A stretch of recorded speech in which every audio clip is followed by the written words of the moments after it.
Alright, speedrun time, baby. It's that time of the month again. I will be ranking the entire soundtrack of something, and today it's Minecraft.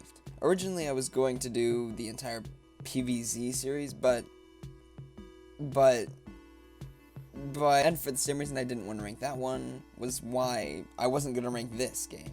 I mean, the top result is this playlist with 400 songs. However, that playlist is only so big because it contains the mods and dungeon soundtracks. So I began to wonder how big the playlist would be if it excluded those.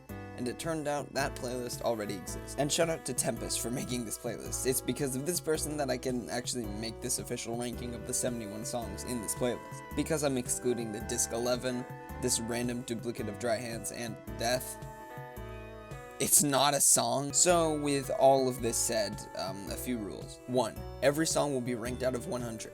2. There's not another rule. I just always say there's multiple in these videos, and I don't know why. So with that short intro, let's jump straight into the ranking.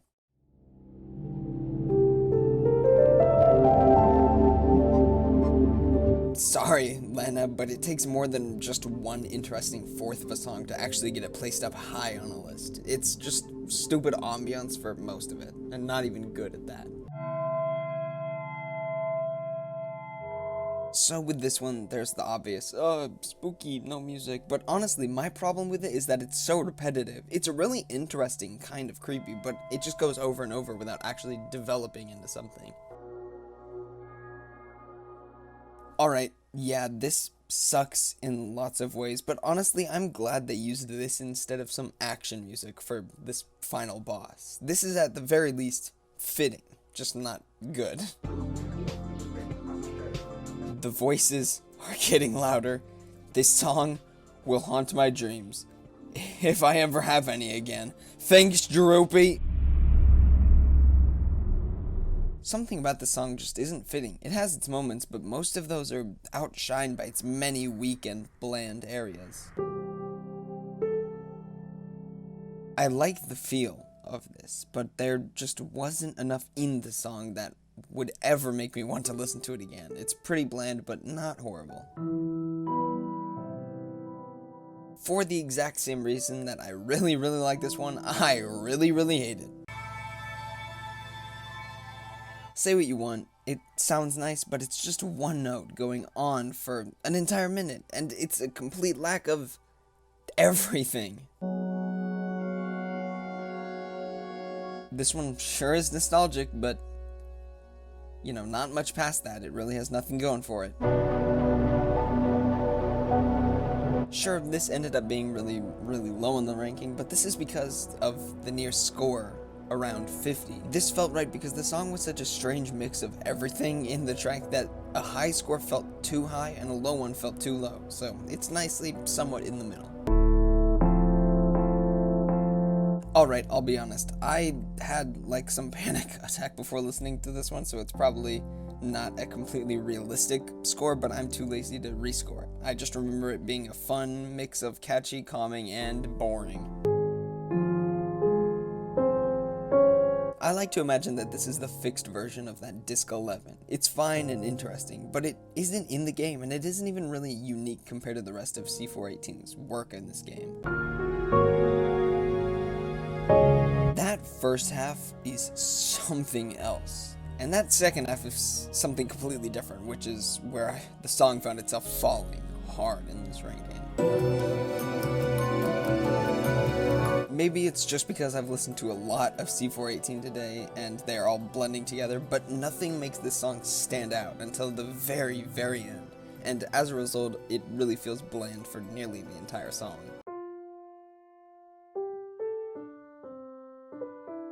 It's got its highlights, but it also has the strangest start to a song I've heard in a while, and it's not even in the game for really no good reason, honestly.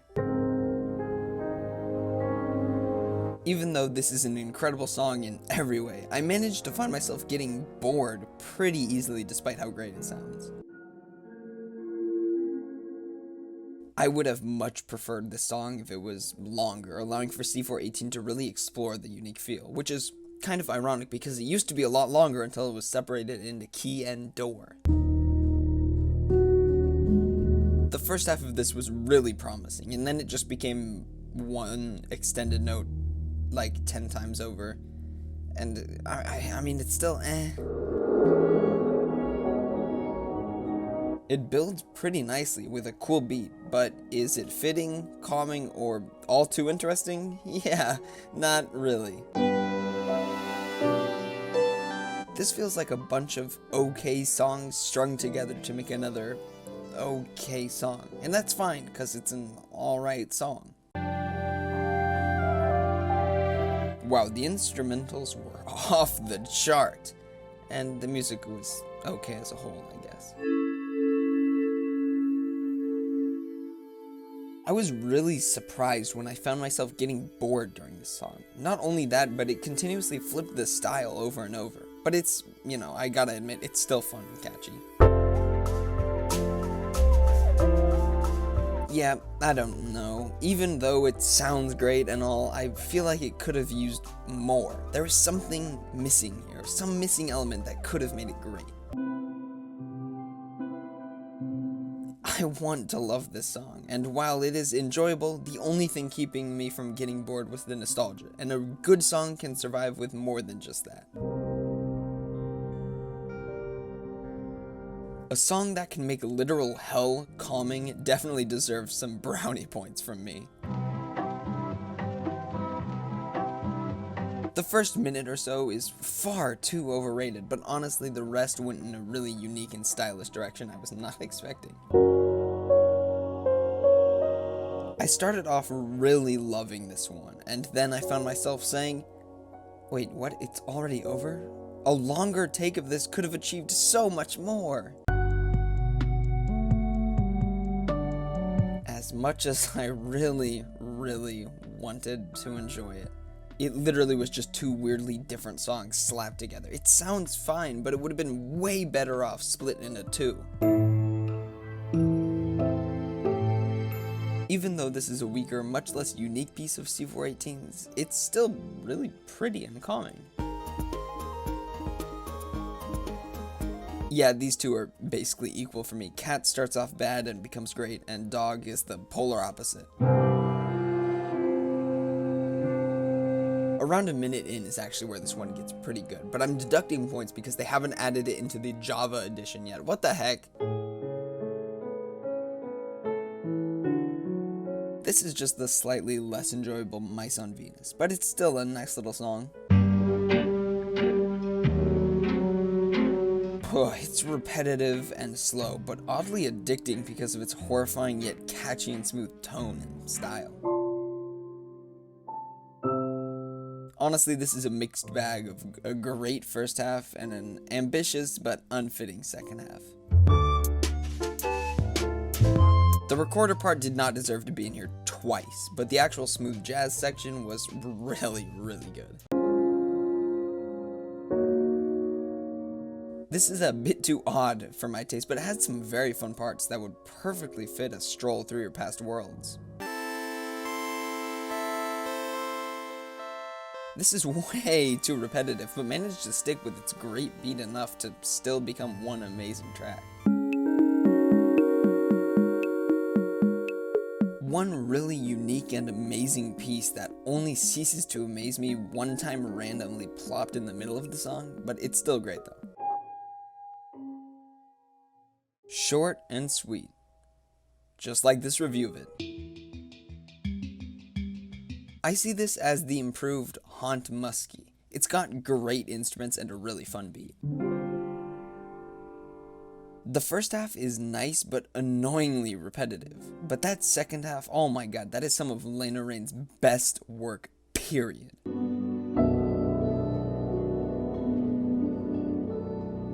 The Oceans did not need this good of music. It's so well thought out with so many elements of what makes C418's music so damn good.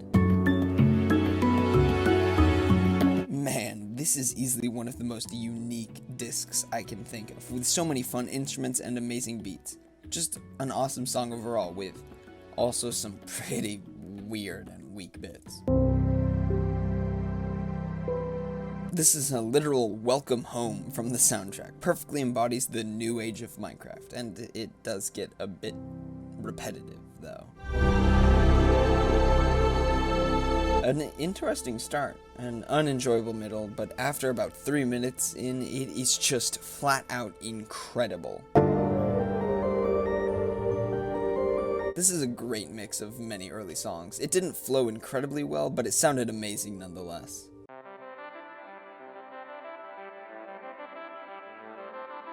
This one is very upbeat and different, but honestly, it's still pretty good. A breath of fresh air, if anything, with some really fun instruments.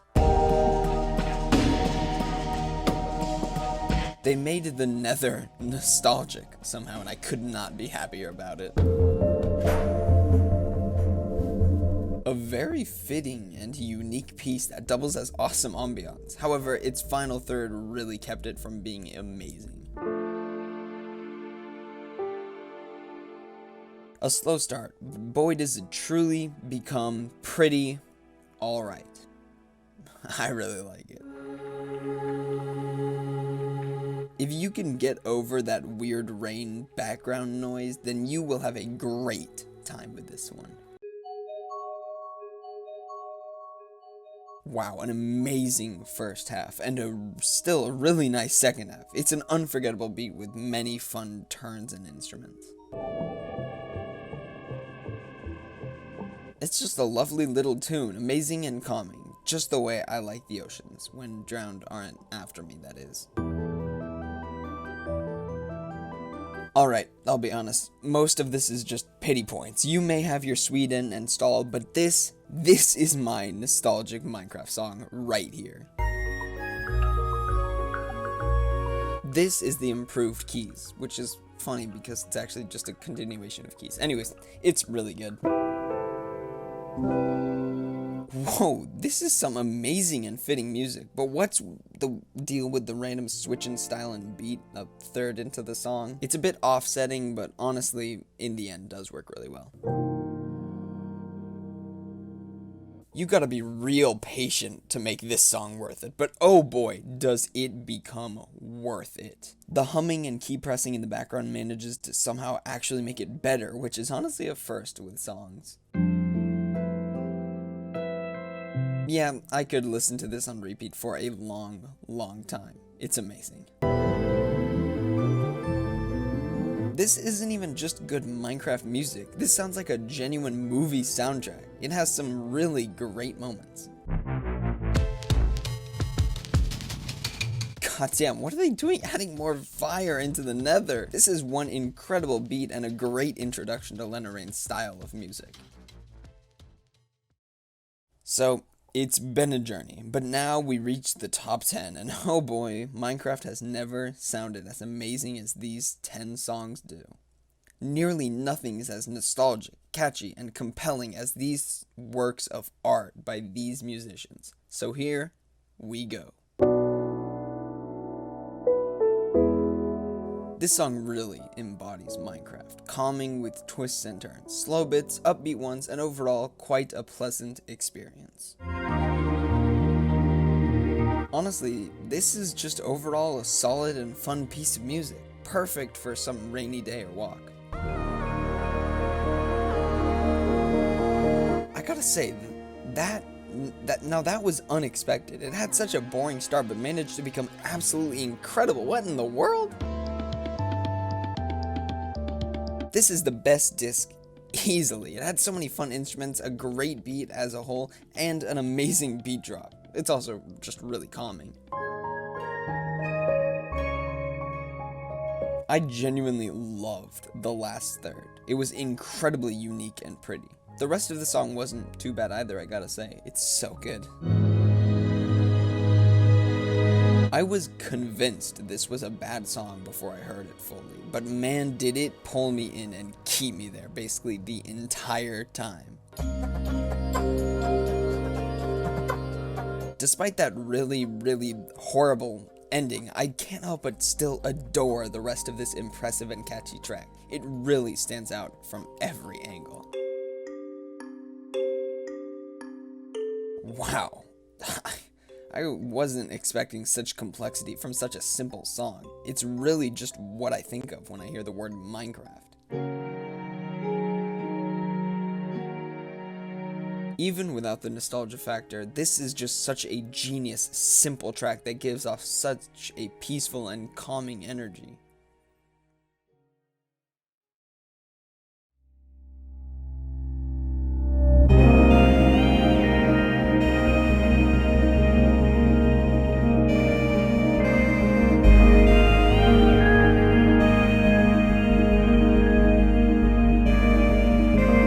I'm not really sure what I just listened to, but it sure as hell wasn't a song. This was an experience filled with incredible instruments, an amazing beat, overwhelmingly calming and pretty, and overall, it's just very, very Minecraft.